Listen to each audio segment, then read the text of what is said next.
ඉතින් ඔබට කොහොමද? තවත් දවසක් ආරම්භ වෙලා ගෙවල යන මොහොතකයි අපි මේ ඉන්නේ. 2021 වර්ෂය ආරම්භ වෙලා මාස 4කුත් ඉක්ම ගොස් දැන් මැයි මාසය 5 වෙනි මාසෙට අපි පැමිණ තිබෙනවා. කෙසේ වුණත් ලෝක වසංගතයකට මුහුණ දුන් අපිට එහි තුන්වෙනි රැල්ල නැත්නම් තුන්වෙනි අධීරයකටත් මුහුණ දෙන්න සිදු වෙලා තිබෙනවා කැමැත්තෙන් හෝ අකමැත්තෙන්. ඒ වගේම මේ පැවතුන කොවිඩ් වසංගත තත්ත්වය පිළිබඳ මා මීට පෙරත් වැඩසටහන් කිහිපයක් නිෂ්පාදනය කළා. එහිදී කොවිඩ් මලසිරුරු භූමිදානය කිරීම සම්බන්ධව, ඒ වගේම කොවිඩ් පැතිරීම පාලනය සම්බන්ධව තිබෙන පර්යේෂණ පත්‍රිකා ගැනත් අපි එහිදී කතා කළා. ඒ වෙනුවෙන් අන්තර්ගතයේ සපයන්නට මේ ක්ෂේත්‍රයට සම්බන්ධ විද්වතුන් තමයි මා මේ වෙනුවෙන් සම්බන්ධ කරගත්තේ. අදත් එලෙසම මේ පවතින කොවිඩ් වසංගත තත්ත්වය තුළ අපි කොහොමද හැසිරෙන්නට ඕනේ? අපේ පුරුදු කොහොමද අපි වෙනස් කරගන්නට ඕනේ? කොහොමද ඒවා යාවත් කාලින කරගන්න ඕන කියන කාරණා ගැන කතා කරන්නට මා සම්මත කරගත්තා Zoom තාක්ෂණය ඔස්සේ ශ්‍රී ජයවර්ධනපුර විශ්වවිද්‍යාලයේ භූගෝල විද්‍යා අධ්‍යනාංශයේ සම්මානිත ජ්‍යෙෂ්ඨ මහාචාර්ය ජනදාස කටුපත මහතා. ඔබතුමන්ට ආයුබෝවන්. අපි මුලින්ම මේ පවතින කොවිඩ් වසංගත තත්ත්වය පිළිබඳ නවතම තත්ත්වය මේ මොහොත වෙනකොට මොන වගේ තත්ත්වයක්ද ඇත්තටම රට පුරා සහ ලෝකේ පුරා ගත්තොත් තියෙන්නේ? ආයුබෝවන් සුපුන් මధుවන්ත මහත්මයා. ඇත්ත වශයෙන්ම ඔබ මේ සාකච්ඡා පටන් ගන්න වෙලාවේ සඳහන් කරපු දේවල් දිහා බලනකොට ඇත්ත වශයෙන්ම දැන් මුළු ලොව පුරාම ඒ වගේම දකුණු ආසියාව පුරාම ඊටම සෝචනීය තත්ත්වයක් තියෙන්නේ මේ COVID-19 වෛරස ව්‍යාප්තිය සම්බන්ධයෙන්. අපි දන්නවා මේ වෙනකොට ලෝක ජනගහනය කෝටි 780කට වැඩි, ඒ කියන්නේ එහෙම නැත්නම් මිලියන 7800ක් විතර වෙනවා. ඒකම චීනයේ ඒ ප්‍රමාණය කෝටි 148ක් විතර වෙනවා. නමුත් අපි දන්නවා ලංකාවේ 2 කෝටි 30 ලක්ෂයක් විතර ජනසංඛ්‍යාවක් ඉන්නවා. නමුත් ලෝක ආර්ථිකයන් සියල්ලම බිඳ වැටිලා මිනිසුන්ගේ සියලුම රැකියා කටයුතු අඩපණ වෙලා තියෙනවා මේ කොවිඩ් වසංගතය නිසා. ඒක නිසා මම දකින්නේ මේක ඇත්ත වශයෙන්ම මිහිකතට දරන්න බැරි තරම්, ඒ කියන්නේ මේ මහ පෘථුවියට දරන්න බැරි තරම් ව්‍යසනයක් බවට පත් වෙලා තියෙනවා අද වන විට. නමුත් අපේ ඉතිහාසයේ එහෙම නැත්නම් ලෝක ඉතිහාසයේ අපි බැලුවොත් එහෙම මේ වගේ ව්‍යසනයක් දකින්න ලැබිලා නැහැ. මීට කලින් අපි සංඛ්‍යා ලේඛන දත්ත දිහා බැලුවොත් ජල ගැලීම් වෙනත් ඇත්ත වශයෙන්ම මේ වගේ ව්‍යසනයන් එහෙම නැත්නම් ඔය සුනාමි ආදී ක්‍රියාවලින් දිහා බලනකොට කොහොම නමුත් මේ මහා ව්‍යසනය වෛරසයක් නිසා ව්‍යාප්ත වෙන එකක් කියලා අපිට සඳහන් කරන්න පුළුවන්. ඒක කවුරුත් මම හිතන්නේ වෛද්‍යවරු වෙනත් වෘත්තිකයින් ඔක්කොම සඳහන් කරනවා.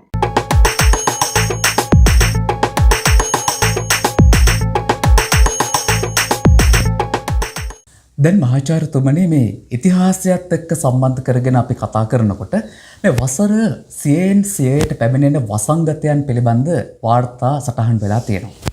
එක්කාලික මැලේරියාව, ඊට පස්සේ වසූරිය යනාදී වසංගත නිසා ලෝක ජනතාව ගොඩාක් පීඩාවට ලක් වෙමින් ඒ වගේම විශාල ප්‍රමාණයකට මරණය උරුම කර දෙන්නට සමත් වෙච්ච අවස්ථා ඉතිහාසය තුළ සටහන් වෙනවා. එතකොට මේ කොවිඩ් පැතිරීම 2020 වර්ෂයේදී මේ සිදු වෙච්ච අවාසනාවන්ත සිද්ධියක් ඒ පෙර කිව්ව වසර 100ට පැමිණෙන වසංගතයක් නිසා ඇති වූ දෙයක්ද? ඒක හා සම්බන්ධව ඒට ඍජු සම්බන්ධයක් තිබෙනවද? මොකක්ද ඔබේ අදහස ඒ සම්බන්ධයෙන්? ඇත්ත වශයෙන්ම සුපු මහත්මයා ඔබතුමා අහපු දෙයට බලපුවහම මේ ක්‍රියාවලිය මිනිසුන් විසින් හදාගත්තු එහෙම නැත්නම් ඒ දත්ත නෙවෙයි. ලෝකේ පුරා ව්‍යාප්ත වෙලා තියෙන වසංගත වලින් මරණ සංඛ්‍යා දිහා බලනකොට මැලේරියාව ඒකම මේ වසංගත කියන මහාමාරිය වගේවා ඒ අරනකොට වෙනත් වසංගත ලෝකේ පුරා අවුරුදු 10න් 15න් 100න් අමාරෙන් වෙලා තියෙනවා. ඒකම ස්වාභාවික ව්‍යසන වලින් ජල ගැලීම් වලින් සමහර විට මම අර කලින් සඳහන් කළා වගේ සුනාමි වලින් වෙනත් ක්‍රියාකාරකම් වලින් ඒ කියන්නේ යමහල් විදාරණය වගේ අතිවිශාල විදිහට ජීවිත නැති වෙලා තියෙනවා. නමුත් ඒවත් එක්ක සංසන්දනය කරලා බලනකොට මම හිතන්නේ මේක මේ COVID-19 කියන එක නම් අතිවිශාල භයානක සංසිද්ධියක් විදිහටයි අර අතීතයේ දිහා බලනකොට වෙන්නේ. ඇත්තටම මේ වගේ සමහර විට චක්‍රීය ස්වභාවයක් තියෙන්න පුළුවන්. ඒ දේවල් දිහා දකිනකොට. නමුත් මට පැහැදිලි වන දෙයක් තමයි මට හිතෙන හැටියට මේක ලෝකයේ මේ ඒ කියන්නේ පෘථිවියට සම්බන්ධ භෞතික පරිසරයට කරලා තියෙන හානි දිහා බලනකොට අපට මේ ව්‍යසනය ඒ වගේ ප්‍රතිඵලයක් කියන එක කියන්න පුළුවන්. දැන් මේ වගේ අතිවිශාල හානි කලින් වෙලා නැහැ. සමහර විට ඒවා ප්‍රාදේශීය වශයෙන් වෙන්න පුළුවන්. දැන් අපි දන්නවා ඔය බුදුරජාණන් වහන්සේගේ කාලේ විශාලා මහනුවර ගැන කතා කරනවා. ඊටත් ඉස්සර වෙලා සමහර විට එක ශිෂ්ටාචාර නැති වෙලා තියෙනවා අපේ. ඒ කියන්නේ ලෝකයේ තිබිච්ච ඒකම දැන් කාර්මික විප්ලවයෙන් පස්සේ ඒ කියන්නේ යුරෝපයේ ඒ සිද්ධි වලින් පස්සේ ඇතිවෙච්ච වසංගත නිසා ලෝකහානි වෙලා තියෙනවා. නමුත් ඔය ඔක්කොටම වඩා දරුණු එකක් තමයි මේ වසංගතය. මේක ගෝලීය වශයෙන් කලාපීය වශයෙන් ඒකම රටවල් වශයෙන් ගොදුරු වෙලා තියෙනවා. ඒක නිසා බේරිච්ච තැන සමහර විට හොයාගන්න අමාරුයි.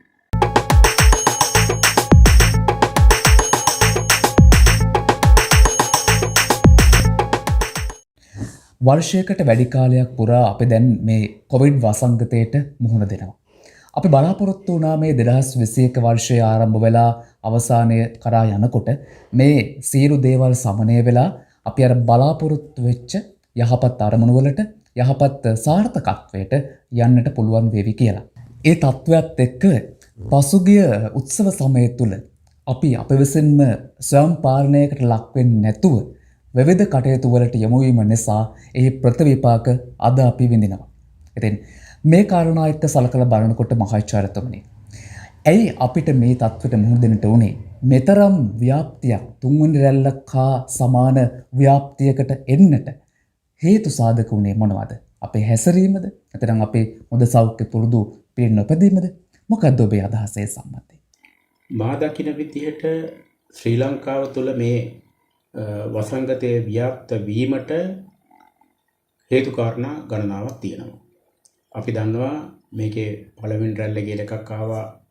ඊට පස්සේ දෙවන රැල්ල කියලා එකක් ඇවිල්ලා අපි යම් හැලහැප්පීම් වලට ව්‍යසනයන්ට මරණ වලට භාජනය වුණා. ඒකම වසංගතයට ගොදුරු වෙච්ච අය ක්‍රමක්‍රමයෙන් වැඩි වුණා. නමුත් මේ අවුරුද්දේ ඒ කියන්නේ අපිට තිබුණා උත්සව ගණනාවක්. දැන් එකක් තිබුණා මේ දෙසැම්බර් වල නත්තල් උත්සවය. නමුත් ඒකෙන් අපට හානියක් වුණේ නැහැ. ඒක පාලනය කරගත්තා. ඒ ආගමික නායකයන් ඉල්ලීම් කරලා අතෝසෙම ජනතාව හුඟකන් දුන්නා. ඒකම පොලිසිය, හමුදාව, අපේ සියලුම වෛද්‍ය වෘත්තිකයන් මේ සම්බන්ධ වැඩ කරන අය නොයෙකුත් ඉල්ලීම් කළා. ඒක නිසා සාමාන්‍යයෙන් අප්‍රේල් 10-12 තරම වෙනකොට තිබුණේ මම හිතන්නේ මුළු රටෙන්ම මතුවන කොවිඩ් රෝගීන් තිබුණේ මම හිතන්නේ 200ට අඩු ගාණක්. ඊට පස්සේ 17 වෙනිදා යනකම් තරමක් තිබුණේ 200ක තරම් ප්‍රමාණයක්. නමුත් ඊට ඉස්සෙල්ලා කියලා තිබුණා අවුරුද්ද සමරන්න ඒක යන්න එපා, නැත්තම් ඒක සීමා කරගන්න කියලා රජයෙන් දැනුම් දීම් කරලා තිබුණා. ඒකම අපේ අය මේවා අපේ අය ගැන අපේ ජනතාව 10%ක්වත් මේවට ඇහුම්කන් දුන්නද කියලා කියන්න අමාරුයි. මොකද මෙතන දින ගණනාවක් ආවා නිවාඩුවක්. ඒ නිවාඩුව සමරන්න හුඟ දෙනෙක් අවුරුදු සමරන්නා වගේ ඒකට පටන් ගත්තා. නමුත් අපි කවුරුත් දැනගෙන හිටියා මේක ඉවර වෙනකොට සමහර විට මේකේ ප්‍රතිඵල අපට දක්නට ලැබෙවි කියලා. ගිය අවුරුද්දේ ඒ කියන්නේ 2020 බලන්න අවුරුද්ද නිසා කොවිඩ් එක කොයිතරම් දුරට පාලනය කරගත්තද කියලා. නමුත් මේ අවුරුද්ද වෙනකොට කිසිම කෙනෙක් කියන දෙයක් ඇහුවේ නැහැ. ආකල්ප සහ අපේ කටයුතු වෙනස් කරගන්න කැමති උනේ නැහැ. හමුදාව නිලධාරීන්වත් පොලිසියවත් අපේ සෞඛ්‍ය අංශවල සියලුම විශේෂඥ වෛද්‍යවරුන්වත් කියන දෙයක් ඇහුවේ නැහැ. අත වශයෙන්ම සමහර දේශපාලඥයින් සමහර මාධ්‍යවේදීන් මේවට උඩගෙඩි දුන්නා මිසක් අත වශයෙන්ම මේ ව්‍යසනය වළක්වා ගන්න හේතු වෙන්නේ නැහැ. ඒක තමයි මේකේ ප්‍රතිඵලය. මරණ එකක් දෙකක් තිබිච්ච එක දැන් 11 9 ඒ වගේ සංඛ්‍යාවලට ඇවිල්ලා. හෙට අනිද්දා වෙනකොට මම හිතන්නේ තවත් මේක වැඩිවන අනුපාතයකින් වැඩි වෙන්න පුළුවන්. ඒ කියන්නේ අදට මේ මම කතා කරන මොහොතේ මම හිතන්නේ අපේ මිනිස්සු මේ ලොක්ඩවුන් කරලා තියෙන ප්‍රදේශවල වුණත් මොකද මේවා චෙක් කරන්න කෙනෙක් නැහැ. හමුදා නිලධාරීන් හෝ පොලිසිය හෝ පිටිපස්සෙන් ගිහිල්ලා බලන්නේ නැහැ. එහෙම බලන්න අවශ්‍යතාවයකුත් නැහැ. ඇයි අපේ මිනිස්සුන්ට කියන දේ අහන්න බැරි? දැන් ඉන්දියාවේ උත්සව වගේක් තිබුණා. ඇත්තටම ගංගාවල බැහැලා අපි දැක්ක නාන හැටි දැන් ප්‍රතිඵලයේ මතුවලා තියෙනවා. එතකොට යාපනයේ ඒ තිබුණ උත්සවවල අපේ අවුරුදු උත්සව වෙනත් අනිකුත් උත්සවවලදී වෙලා තියෙන ප්‍රතිඵලයේ දැන් මතුවලා තියෙනවා. දැන් ඉතින් කෑ ගැහුවට වැඩක් නැහැ. අපි බලාගත්තේ නැහැ. අපිට රජයේ සලකන්නේ නැහැ. එහෙම නැත්නම් මේක ඉක්මනට ලොක්ඩවුන් කරලා අපිව බේරගන්න කියලා. ඇත්තටම මේ ඇන්ඩියාව මේ ඇත්තටම කන්නලව්ව කරන්න ඕනකමක් තිබුණේ අවුරුද්ද තව ටිකක් ඉවසගෙන හිටියා නම් බුරුතු පිටින් සමහර විට වාහනවල ඒවා පුරවගෙන ඇවිදින්න ගියා. අපි කිව්වා අපි සාමාන්‍ය ජනතාව විදිහටත් සමහර අය කිව්වා මේවා කරන්න එපයි කියලා. කිසි කෙනෙක් ඇහුවේ නැහැ. දැන් කියනවා ඔන්න වැඩි වෙලා තියෙනවා අපට ඔක්සිජන් නැති වෙන්න පුළුවන්. අරවා මේවා ඔක්කොම දැන් තමයි මේ මතක් වෙලා තියෙන්නේ. ඉන්දියාවේ පේනවනේ මොකද්ද වෙලා තියෙන තත්ත්වය කියලා. ඉතින් ඒවා කවුරුත් අපි සැලකිලිට ගන්නෙ නැහැ. මම හිතන්නේ දැන් අපි අපිට වාර්තා වෙනවා එහෙම නැත්නම් පේනවා මේ අපේ අඩුපාඩු ගැන. එහෙම නැත්නම් වෛද්‍ය වෘත්තිකයන්ගේ සහ අනික් අයගේ අඩුපාඩු ගැන කතා කරනවා. මම හිතන්නේ ඒ අඩුපාඩු කතා කරන්න ඉස්සරලා අපේ ජනතාවගේ පැත්තෙන් වෙච්ච අඩුපාඩු ගැන අපි හිතන්න ඕනේ.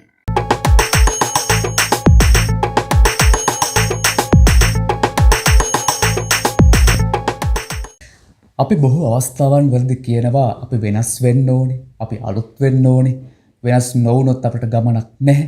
නමුත් මේ දේවල් කොච්චර විදිහට අපි ඉදිරිපත් කළත්, ප්‍රකාශ කළත්, අපි හිතුවත් අපි වෙනස් වෙන්නේ නැහෙනේ. මොකක් හරි ගැටලුවක් තියෙනවා. ඒ තමයි අපේ ආකල්පමය පැත්ත අපි වැඩි දියුණු කර නොගැනීම. එය නිවැරදි මට්ටමකට පරිවර්තනය කර නොගැනීම අපේ ආකල්ප. ඔබ විශ්වවිද්‍යාල විද්‍යාර්ථයන්ට දැනුම ලබා දුන් ජ්‍යෙෂ්ඨ මහාචාර්යවරයෙක් විදිහට, ගුරුවරයෙක් විදිහට අපි ඇත්තටම කොහොමද මේ පුරුදු හොඳ විදිහට සමාජයට ගෙන යන්නට මේ ආකල්පමය වෙනස කරන්නට ඕනේ? ඔබට ඒ පිළිබඳ ලබා දිය හැකි මඟ පෙන්වීම මොකද්ද මහාචාර්යතුමනි? ඇත්ත වශයෙන්ම සුපුම් මහත්මයා දැන් මේ කොවිඩ් වසංගතය පටන් ගත්තට පස්සේ විශ්වවිද්‍යාල පද්ධතියම වැහුවනේ. අද දක්වා වරින් වර අරිනවයි කියනවා. එහෙම නැත්නම් ශිෂ්‍යයන්ට ඉගැන්වීම් කටයුතු කරන්න හදනවයි කියනවා. නමුත් ඒවා මම හිතන්නේ බලෙන් කරන්න ගියේ නැහැ. යම් යම් අවස්ථාවලදී විභාග තිබ්බා.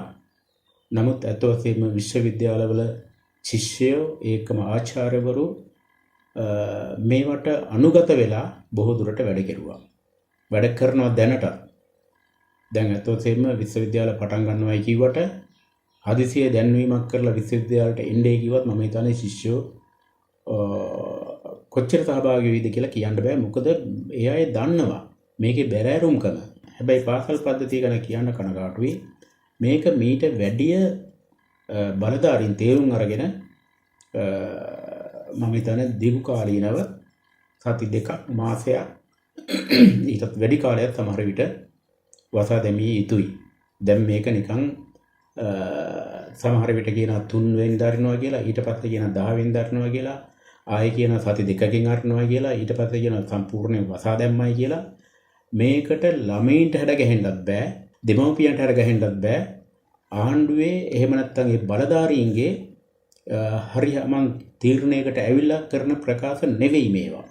මෙහෙම වැඩ කරන්න ගිහිල්ලා කවදාකවත් මේ පාසල් පද්ධතිය ගොඩ එන්නත් බෑ, ගොඩ ගන්නත් බෑ. මොකද පාසල් පද්ධතියේ දරුවෝ නෙවෙයි, දෙමව්පියෝ නෙවෙයි මේවට වරදකාරයෝ. ඇත්ත වශයෙන්ම ඒ අය රටේ තීරණ ගන්න අය තීරණ අරගෙන රට ඇත්ත වශයෙන්ම මේ ව්‍යසනයේ යම් කිසි තත්වයකට ගොඩාවට පස්සේ තමයි ඒවට අත තියන්න ඕනේ. එහෙම නැතුව මේ ඉස්සරලා ඉස්කෝල පටන් ගන්න, විශ්වවිද්‍යාල පටන් ගන්න කියලා කෑ ගහගෙන මේවා කරගෙන තීරණ දීලා මේවා මාධ්‍ය තුලින් එක එක මාධ්‍යයට ඕන විදිහට කතා කරලා වැඩ කරලා මේ වැඩෙන් කවදාකවත් ගොඩ එන්න බෑ. පාසල් පද්ධතිය ගොඩ ගන්නත් බෑ, විශ්වවිද්‍යාල පටන් ගන්නත් බෑ. අපේ මිනිසුන්ගේ ආකල්පමය වෙනසක්, දේශපාලඥයින්ගේ මේ කෑගහ ගැනීම, බැන ගැනීම, ඒකම කරන බලපෑම් සියල්ලම නතර කරලා මේවා ඇත්ත වශයෙන්ම ජාතික හැඟීමකින් යුතුව කටයුතු කරන්න ඕනේ.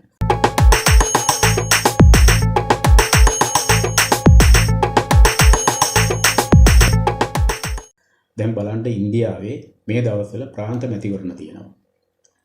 මේ මිනිස්සු ඇත්ත වශයෙන්ම මේ මනුස්සත්වයේ සලකගෙනද මේවා කරන්නේ. අර අගමැතිතුමා මීටින් වලට ගිහිල්ලා කතා කරලා මේවා කරලා මෙහෙම මේක කරන්න ජන සංඛ්‍යාව වෙනසන එක තමයි කරන්නේ. දැන් බලන්න ඉන්දියාවේ දැන් දෛනික කොවිඩ් වලට ගොදුරු වන්නන් ලක්ෂ 4 සමහර දවසට පනිනවා, සමහර දවසට 3,50,000. මරණ 3,000යි 4,000යි. පේනව නේද අර මලකඳන් පුච්චන්න ගන්න උත්සාහය. දැන් වලලන්න බැරුව දැන් දර පාවිච්චි කරලා දෛනිකව මැරෙන සංඛ්‍යාව පුළුස්සන්න කරගෙන. ඇත්ත වශයෙන්ම මේ ව්‍යසනය ලංකාවටත් මම හිතන්නේ අත ළඟ දෝ කියලා සැකයක් ඇති වෙනවා. ඒකට හේතුව අපේ මිනිස්සුන්ගේ ආකල්පමය වෙනසක් ඇති කරන්න හරි අමාරුයි. දැන් හැමතිස්සම කියනවා මේවට ගොදුරු වෙන්නේ තරුණ ප්‍රජාව කියලා. ඒක නිසා ඇත්ත වශයෙන්ම මම හිතන්නේ විශ්වවිද්‍යාල සහ පාසල් පද්ධතිය බේරගන්න පුළුවන් විශ්වවිද්‍යාලවල ඉන්න උපකුලපතිවරු, ඒකම අධ්‍යයන සහ අනධ්‍යයන කාර්ය මණ්ඩල, අනෙක් පැත්තෙන් පාසල් පද්ධතිය වල ඉන්න විදුහල්පතිවරු. හොඳ වෙලාවට විශ්වවිද්‍යාලවලට පාසල් පද්ධතියට තරම් දරුණු දේශපාලන බලපෑමක් නැහැ. ඒක නිසා මම හිතන්නේ අපිට තාමත් විශ්වවිද්‍යාල ගැන මේ අපේ දරුවෝ ගැන මේවට ගොදුරු නොවි බේර ගැනීමට හැකියාව තියෙනවා. නමුත් පාසල් පද්ධතිය එහෙම නෙවෙයි. ඒකේ පාසල් මොනවාද පළාත් පාසල් තියෙනවා, රජයේ පාසල් කියලා තියෙනවා, තව ආගමික පාසල් කියලා තියෙනවා. මේ මම දන්නේ මොන රටක්ද මේක කියලා. දැන් මේ මෙහෙම පාසල් බෙදීමක් ලෝකේ කිසිම තැනක නැහැ. ඉතින් ඇත්ත වශයෙන්ම හරිම අසරණ වෙලා තියෙන්නේ අපේ පාසල් පද්ධතියේ ඉන්න දරුවෝ, ගුරුවරු. මොකද මේවා අර මොනවාද මේ දේශපාලඥයින්ගේ ඕනකම් වලට නූල් සූත්‍ර වගේ නූල් අදිනවා වගේ නටවීමක් කරන්නේ. මේක මෙහෙම කරන්න ගියොත් එහෙම කවුරුත් මේ හිතේ තියාගන්න අපි ඉන්දියාවේ සිද්ධ වන දේවල් වලට අතවනන්න එපා. ඇත්ත වශයෙන්ම අපිට හරිම කනගාටුදායකයි ඔය පහුගිය අවුරුදු සතිය තුලත් තීරණ ගත්තු නැති එකේ වරද. ඇත්ත වශයෙන්ම මාසයක් හමාරක් ලොක්ඩවුන් කරන්න කියනව නෙවෙයි. ඇත්ත වශයෙන්ම යන පාරවල් වල හොයලා බැලුවා නම් මුන් කොහාටද යන්නේ? මේ ගිහිල්ලා හෝටල් අරගෙන කාලා බීලා ඇත්ත වශයෙන්ම මේ කටයුතු කරපු එකේ ප්‍රතිඵල මෙන්න. තව පොඩ්ඩක් ඉන්න. දැන් එනවා ලබන සතිය විතර වෙනකොට රාමසානුත්සවය එනවා. ඊගාවට වෙසක් පොසොන් ඇසල මේ සියලුම සංස්කෘතිකමය උත්සව මේවා පාලනය කරගත්තේ නැත්නම් මම හිතන්නේ අපිට මහා ව්‍යසනයකට මේ ගොදුරු වෙන්න වෙනවා. හොයන්න වෙයි සොහොන් පිට්ටනි පුච්චන්න වලලන්න. දැන් පුච්චන එකකට විරුද්ධ වෙලා වලලා ගන්න ගත්තනේ. මේවා බලන්න කොහොමද කෙරෙන්නේ කියලා. මේ සංස්කෘතිකමය සංසිද්ධි පදනම් කරගෙන මුළු ජාතියම විනාශයකට ගොදුරු කරන්න එපා කියන එක තමයි එක පැත්තකින් අපට බලන්න තියෙන්නේ.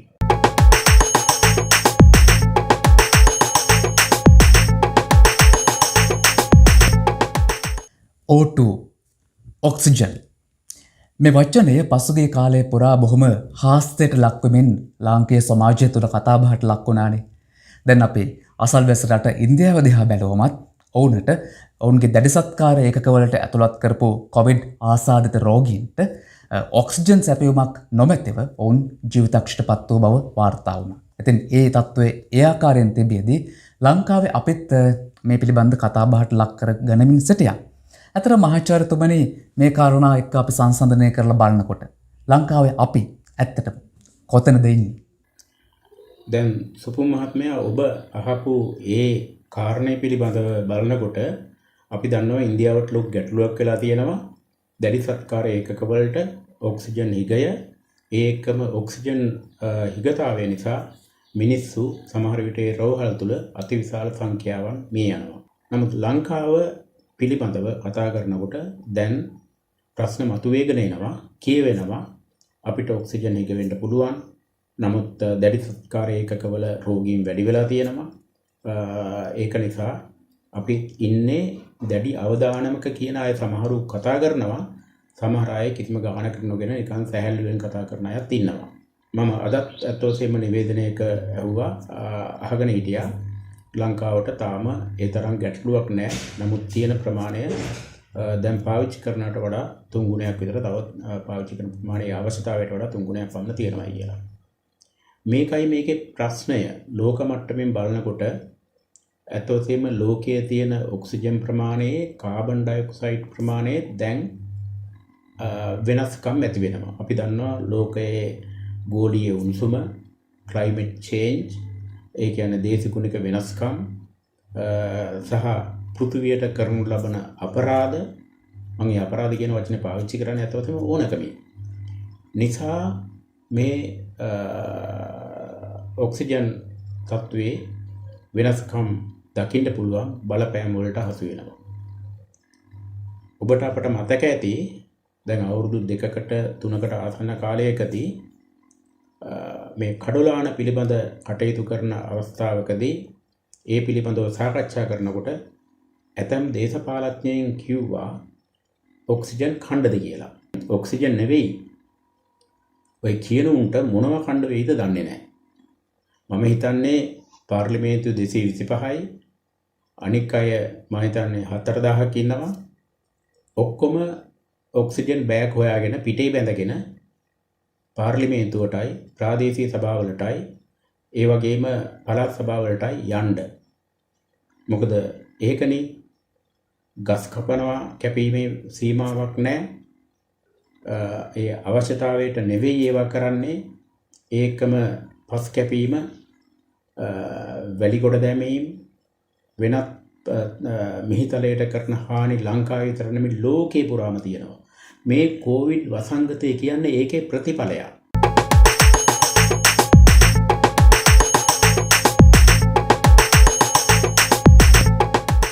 අපි දන්නවා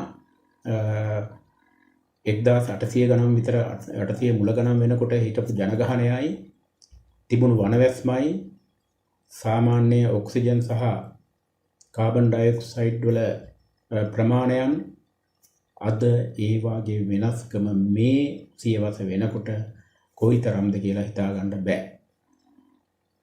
මම හිතන්නේ කොහෙවත් යන්න ඕනේ ලංකාවටම හොඳ උදාහරණ තියෙනවා.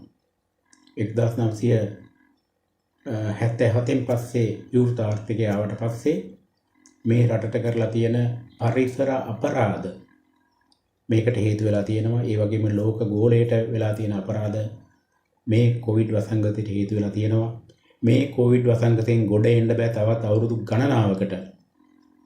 කවුරු ආයාචනය කළා ලෝක ජනගහනය කෝටි 780ක් විතර වෙනවා නම් මම කියන්නේ මේ කරලා තියෙන අපරාධයෙන් ගොඩ එන්න පෘථිවියේ සමතුලිතතාවයේ රැකෙන්න නැවත වරක් මේක හරියන්න නම් ලෝක ජනගහනය 60%ක පමණ දක්වා බහිවි.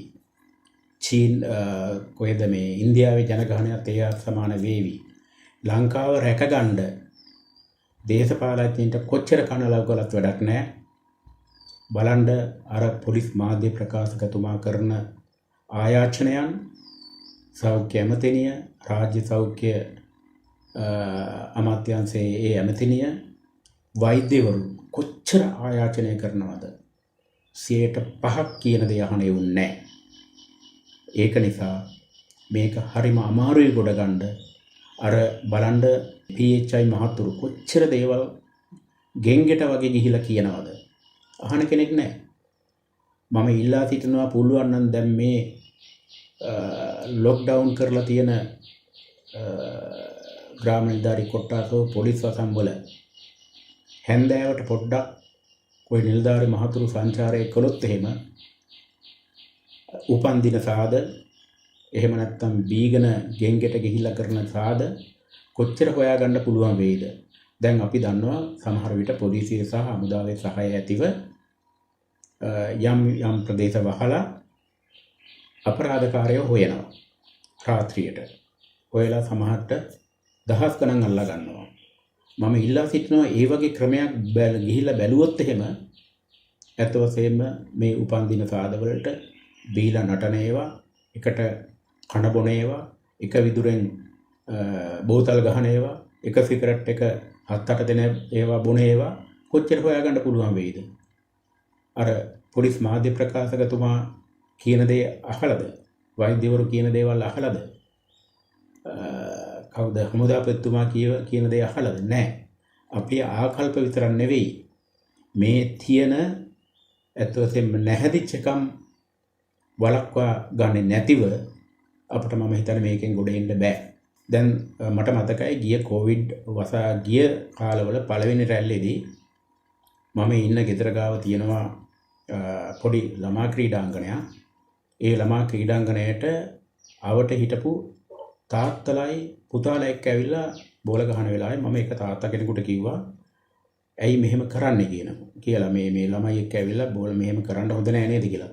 එතකොට මට කෑ ගහලා කිව්වා ගිහිල්ලා බලන්න කියලා කොළඹ අනිත් තැන් කොහොමද කියලා. ඉතින් මොකාටද කියන්නේ? ඔන්න ඕකයි අපේ මිනිස්සුන්ගේ තියෙන ආකල්පමය හැඟීම. මේ මිනිස්සු හදන්න බෑ.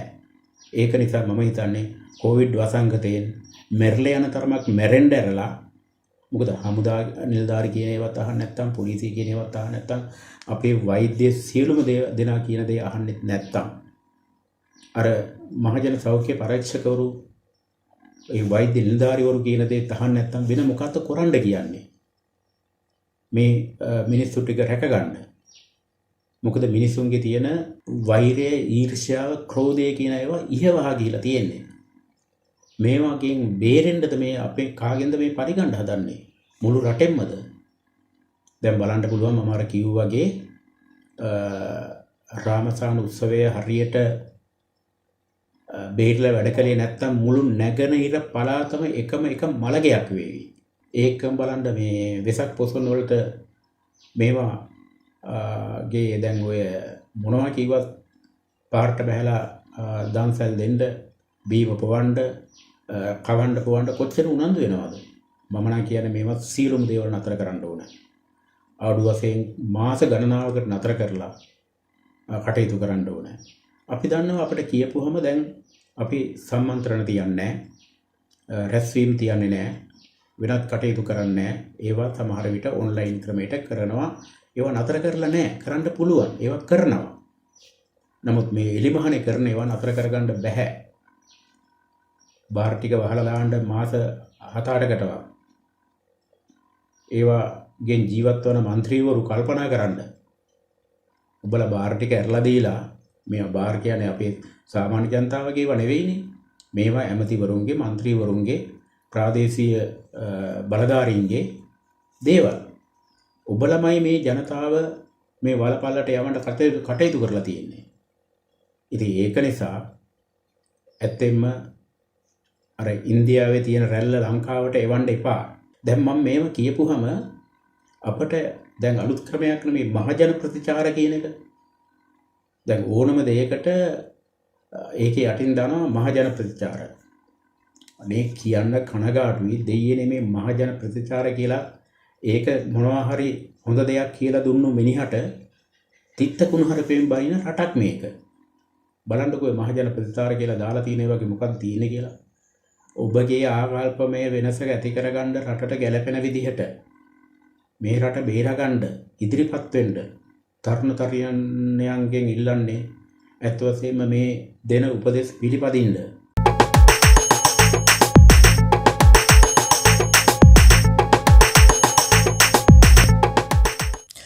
කටුපත මහාචාර්යතුමනි, දැන් මේ කොවිඩ් පැතිරීමත් සමග නිවෙස් වලට සීමා වෙන්නට සිද්ධ වුණා අපේ පාසල් ප්‍රජාවට. ඒ වගේම විශ්වවිද්‍යාල ශිෂ්‍යයන්ට. ඔවුන් වෙනදා ගත කරපු ඒ සුපුරුදු ජීවිතේ, ඒ පැවැත්ම නෙමෙයි දැන් ඔවුන්ට උරුම වෙලා තිබෙන්නේ. ඔවුන් නිවෙස් වලට සීමා වෙලා ඔන්ලයින් ක්‍රමය ඔස්සේ තමයි ඉගෙනුම් කටයුතු සිදු කරගන්නේ. මේකත් එක්ක ඔවුන්ගේ මානසික තත්ත්වය, ඔවුන්ගේ මානුෂීය පසුබිමත් එක්ක එන මානසික තත්ත්වය පිරිහීමකට ලක් වූ බවට ප්‍රවෘත්ති වාර්තා පසුගිය කාලේ අපිට අසන්නට ලැබුණා. ඔබ විද්‍යාර්ථීන්ට දැනුම ලබා දුන් පුද්ගලයෙක් වශයෙන්, ආචාර්යවරයෙක් වශයෙන්, ගුරුවරයෙක් වශයෙන් ඔබ මොන වගේ මඟ පෙන්වීමක්ද ඔවුන් වෙත ලබා දෙන්නේ? මොකද ඔවුන් තමයි අපේ රටේ ඉදිරි අනාගතය. ඇත්තෙන්ම ඔබ වැදගත් තැනකට මාව යොමු කළා. අපි කතා කළා වගේ පාසල් පද්ධතියේ ඉන්න දූ දරුවෝ දැන් නැවතත් වරින් වර ගෙවල් වලට කොටු කරනවා. සතියක් අමාරක් ගියම කියනවා පාසල් වලට එන්න 15 20 15 30 45 ඔය ආදි වශයෙන් පන්ති තියෙනවා. ආය ඉස්කෝලේක දෙන්නේ තුන් දෙනෙක් මත වුණු ගමන් ඒ අය වැහුවා ඵලයල්ලා ගෙදර. ඊට පස්සේ අනික් ඒවත් ඒ විදිහට මේව කරලා ආය කියනවා අහවල් දවස්වල මම අර කලින් කිව්වා වගේ දින දෙනවා. එහෙම නැත්නම් වසනවා. මේක ස්ථිර ප්‍රතිපලයක් අරගෙන මොනවා කළත් අන්තිමට මේවට ගොදුරු වෙන්නේ අපේ දරු දැරියෝ. ඊට පස්සේ ගෙදරට වෙලා ඉන්නකොට මම හිතන්නේ සමහර විට දෙමව්පියන්ගේ වැඩිහිටියන්ගේ අඩන්තේට්ටම් වලට මේ අය ගොදුරු වෙනවා. ඒක පැහැදිලිව තියෙන තැන් දකින්න පුළුවන්. මේ අයට සෙල්ලම් කරන්න මුරණ්ඩුයි. සෙල්ලම් කරන්න පිටිනේකට යන්න බෑ. මොකද අර එකට එකතු වෙන්න එපයි කියලා කියන නිසා ළමයි කැමැත්තෙන් ඉන්නවා. සමහර විට හොරෙන් යන්න පුළුවන්. ඒ වුණත් ඒක ඒ තරම් අපි ඒ දරුවන්ට කියන්නේ මේකේ තියෙන බැරෑරුම්කම නිසා. මට මතකයි ගියසරේ ඔය 5 වෙනි ශ්‍රේණි විභාගය තියන්න ඉස්සර වෙලා මාස ගණනාවක් ඇත්ත වශයෙන්ම ගුවන්විදුලි වැඩසටහන් වලින් ඒකම අනිකුත් විද්‍යුත් මාධ්‍ය වලින් ළමයින්ට ගැන්වීම කටයුතු කළා. නමුත් දැන් ඒ තත්වයටම තමයි ළමයි වැටිලා ඉන්නේ ආයතරයක්. එතකොට මම හිතනවා අර ක්‍රියාදාමයන් ටික කරගෙන යන්න පුළුවන් වේවි. ඒකම ළමයින්ට මම හිතන්නේ වැඩි කොටසකට ඔන්ලයින් ක්‍රම සහ කම්පියුටර් තියෙනවා. ඒකම ඉන්ටර්නෙට් පහසුකම් තියෙනවා. ඒක නිසා අර තමන්ගේ විෂයන්ට පමණක් වේ අදාළ වෙන්නේ නැතිව විවිධ භාෂාවන්, ඒ කියන්නේ භාෂාවත් දෙකකට අඩිතාලමක් දාගන්න පුළුවන්. අඩු වශයෙන් අර බේසික් ටික, මූලික අවශ්‍යතා ටික සම්පූර්ණ කරගන්න පුළුවන්. ඒකම පැවරුම් තියනවා කරන්න බොහොමයක් ළමයින්ට ඒ පැවරුම් සමහර විට භාෂාවන්ට අදාළව අනිකුත් මොනවාද මේ විෂයන්ට අදාළව මම හිතන්නේ දැන් අපේ කාලේ වගේ නෙමෙයි ළමයින්ට ලොකු හැඟීමක් තියෙන අවශ්‍යතාවයක් තියෙනවා, කරන්න හැකියාවක් තියෙනවා. ඒවා ඔස්සේ යන්න මුරණ්ඩු වෙන්නේ නැතිව කියනවා. දැන් අපි දන්නවා පෞද්ගලික කාලේ අවුරුදු කාලේ මම හිතන්නේ ගෙවල් වල හිටපු කාන්තාවෝ ළමයින්ට හපන් ඔක්කොම ටික වැඩි කොටසක් ගියේ කොහෙද? මාකට් වලට ගිහලා රෙදි හෙව්වා. මේ කොවිඩ් වසංගතය පැතිරෙන්න ඒකත් එක හේතුවක්. හරියට මේ අඳින්න නැති මිනිස්සු වගේ ලංකාවේ අර අවුරුදු කාලවල එදපු ඔය සුපර් මාකට් ගානේ ගිහිල්ලා ඒ කරපු අයට ප්‍රතිඵල හම්බ වෙයි ළඟදිම. දැන් දරුවෝ ටික ගෙවල් වලට දාලා ඇත්ත වශයෙන්ම ඒ අයට මම හිතන්නේ වද දෙන්න නම් එපා. පුළුවන් තරම් සමහර විට ගෙදර කාර්යයන් වලට සහභාගී කරව ගන්න. ඉහුම් පියුම් වලට මේව මොනවද යොදා ගන්න. අපි පුංචි කාලේ ඇත්ත වශයෙන්ම සමහර විට අම්මා තාත්තා නැති වුණාට පස්සේ උනත් සමහර විට සහෝදර සහෝදරියෝ එකතු වෙලා කැම ටික හදා ගන්නවා. අද ඒක කරන්න බෑ. අද කොහේ හරි ළඟ තියෙන කටේකට දුවගෙන ගිහිල්ලා කැම ගේන්න බලන්නේ. දැන් ඒක කරන්න බෑ. දැන් අම්මලා තාත්තලා කියලා දෙන්න දරුවන්ට. සමහර විට ඉඩකඩ නැති වෙන්න පුළුවන්. වගා කරන්න. නමුත් ළමයි පෙළමුණුත් එහෙම එළවලු ටිකක් වගා කරගන්න. එහෙම නැත්නම් ඉඩ දිනනවා නම් පැලතවන් දාගෙන ඒව කරන්න. ඒවත් සමහර විට ඉගෙන ගන්න දේවල්. ඒවට යොමු කරගත්තොත් ළමයින්ගේ මුරණ්ඩුකම් අඩු කරගන්න පුළුවන් වෙයි. පරිසරය ගැන තේරුම් ගනීවි. මම හිතන්නේ අපට ඉගෙන ගන්න බැහැයි කියලා හෝ ඉගෙන ගන්න නැහැයි කියලා නැති දෙයක් නැහැ. ගොඩක් දේවල් තියෙනවා. ඒ ටික කරන ගමන් ඒක ඉවර වෙනකොට ව්‍යසනයත් නතර කරගන්න පුළුවන් වුණොත් එහෙම මම හිතන්නේ අපට ලොකු ගමනක් යන්න පුළුවන් මේ දූ දරුවෝ එක්ක.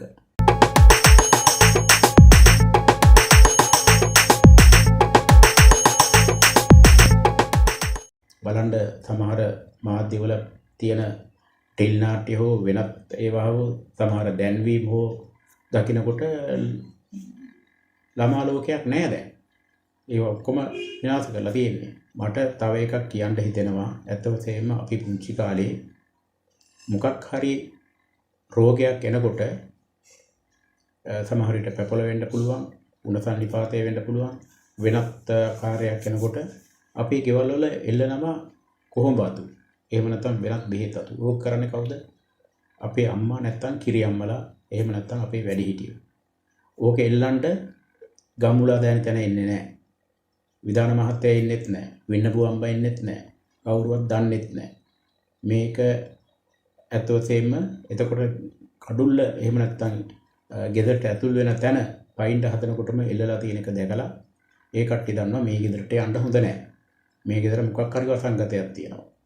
මෙන්න මේ වගේ ඒවා ගම පුරාම පැතුරුනොත් මුළු ගමම මේ විදිහට දැනුම් දීමක් කරනවා. ඊට පස්සේ ගමට ඇතුල් වෙන්න ඉස්සර වෙලා ගමේ ඉන්නවා වෙද මහත්තයා, ගුරුවරු, දැනුම් තේරුම් ඇති අය, පන්සලේ හාමුදුරුවෝ, ඒ අය ඔක්කොම එකතු වෙලා ගම බේර ගන්න හදනවා. ඉතින් මේවා අපට අලුත් දේවල් නෙවෙයි. නමුත් දැන් මේවට කටයුතු කරන්න පුළුවන් රාජ්‍ය නිලධාරීන් කොච්චර ඉන්නවද? අපේ වෛද්‍යවරුන්ගේ ඉඳලා ආරක්ෂක නිලධාරීන් මට්ටම දක්වා කොච්චර ඉන්නවද? නමුත් එදා වැඩිහිටියෝ කියපු දේ අහපු අයගේ අලුත් පරම්පරාවන් මේවා අහන්න කැමති නැහැ.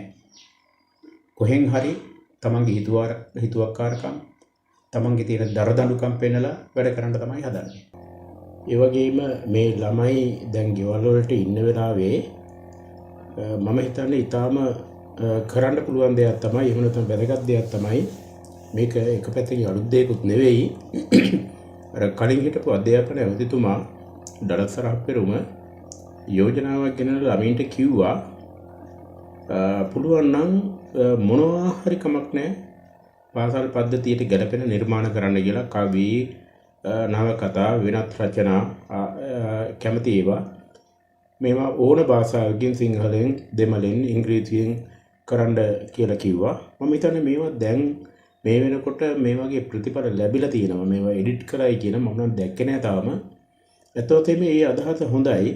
දැනුත් ඉතාමත් මම හිතන්නේ ඒවම අනුගමනය කරමින් ළමයින්ට කවි, ඒකම කතන්දර, වෙනත් ළමා නිර්මාණ, නවකතා, කෙටි කතා ඕන දෙයක් නිර්මාණ කරන්න පුළුවන් ගෙවල් වල ඉඳගෙන. දැන් කලින් අත්දැකීම තියෙනවා. ඊටත් වඩා තවත් දේවල් කරන්න පුළුවන්. මේවා අපි ළමයින්ගෙන් බලාපොරොත්තු යුතු දේවල් විදිහට සලකලා දිරිමත් කරවලා වැඩ කටයුතු කළොත් මම හිතන හොඳ ප්‍රතිඵල දකින්න පුළුවන්. දැන් ඒ වගේම තවත් වැදගත් දෙයක් තමයි ඇත්ත වශයෙන්ම මේ ගෙවල් වලට කොටු වෙලා ඉන්න පාසල් ශිෂ්‍ය ශිෂ්‍යාවන්ට ඒකම විශ්වවිද්‍යාලවල ශිෂ්‍ය ශිෂ්‍යාවන්ට කරන්න පුළුවන් ඉතාමත් වැදගත් කටයුත්තක් තමයි රාත්‍රියට අහස නිරීක්ෂණය කරලා පුළුවන් විදිහට මේ ඇස්ට්‍රොනොමි ඒ කියන්නේ තාරකා විද්‍යාව පිළිබඳ අධ්‍යයනය කරන එක. මේක මම හිතන අලුත් දෙයක් නෙවෙයි. මේවා පාසල් පද්ධතියේ තියෙනවා. ඒකම සමහර විශ්වවිද්‍යාලවල තියෙනවා. කාලයෙන් කාලයට මේ ග්‍රහවස්තුන්ගේ හැදරීම් රටාව පිළිබඳව කියපුවාම ඒ තැන් තැන් වලට එකතු වෙලා මේවා ගොඩක් බලන අය එහෙම නැත්නම් ඉගෙන ගන්න ළමයි ඉන්නවා. උඟ දෙනෙකුට ළමයින්ට දැන් හොඳ ෆෝන් තියෙනවා. ඒකම ඉන්ටර්නෙට් එකෙන් පහසුකම් තියෙන නොයෙක් දේවල් ඉගෙන ගන්න. ඒ නිසා මම ශිෂ්‍ය ශිෂ්‍යාවන්ගෙන් ඉල්ලනවා මේ කාලය තුල ගෙවල් වලට ඉඳගෙන රාත්‍රියට අහස නිරීක්ෂණය කරන්න පුළුවන් තැන්වල ඉඳගෙන හැම ගෙදරකම බෑ මේක කරන්න. සමහර විට කුඩා ඉඩකඩම් තියෙන තැන්වල බෑ. නමුත් මම දැන් ලංකාවේ බොහොමයක් නිවාස වල ඉඳගෙන කරන්න පුළුවන් අය ඉන්නවා. විශ්වවිද්‍යාල ශිෂ්‍යයෝ ඉන්නවා. ඒ කට්ටිය විශේෂයෙන්ම මේ පිළිබඳව අවධානයක් යොමු කරලා අලුත් දේවල් ඉගෙන ගන්න උත්සාහ ගන්න.